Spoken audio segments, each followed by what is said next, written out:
What do you think as we live longer? Should we be working longer? Many people, of course, stay in the workforce after retirement age. However, one plumber on the Isle of Wight was mocked for his age and called half-dead Dave by his colleagues. I shouldn't laugh, sorry. It's not amusing at all, it's serious. Dave Robson, was 69 years old when he was made redundant. He won £25,000 after an employment tribunal found that he was unfairly dismissed. I think 7,000 of that, by the way, was for the name-calling. So I wonder, is there really such a thing as being too old to work? Ben Habib, I don't know why I'm coming... No offence, I'm coming to you first, but I'll come to you first. Well, I'm a great believer in people working for longer, going on working. Certainly I will go on working until I'm absolutely forced out of the workplace.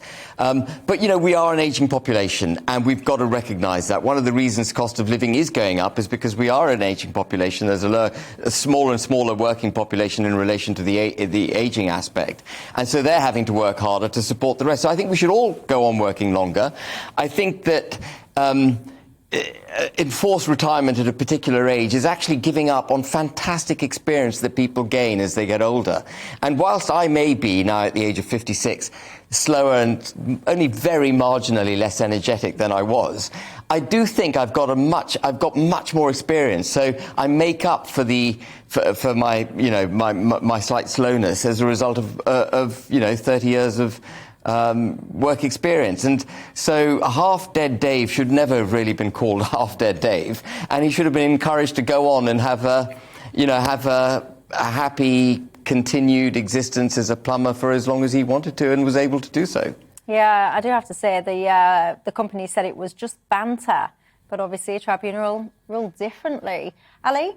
Well, I think the surest way to not be forced into retirement is to set up your own company like Ben has, right? So you're not going to be removed from your own company. And by the way, Ben, I think you've always got more and more energetic every time I've seen you talking about the Brexit debate over the course of the last few years. So it's certainly going the right way. Look, I think on this particular case, I think calling someone half-dead Dave is pretty rude. It's just downright rude and insensitive, to be honest. I think they used to call him Disco Dave as well, apparently. That's probably more fun.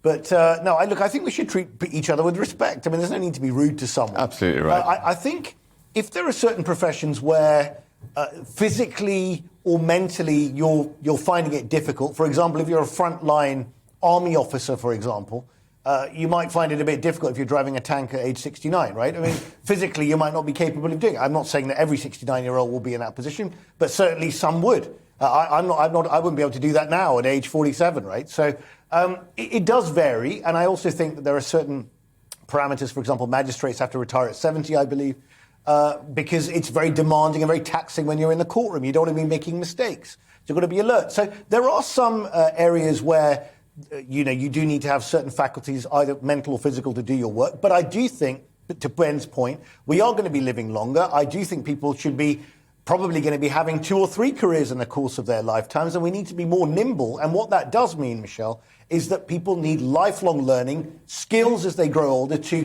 pivot into new jobs. I mean, we've just been talking about the new tech revolution, AI, artificial intelligence, cyber, all this sort of stuff coming down the track.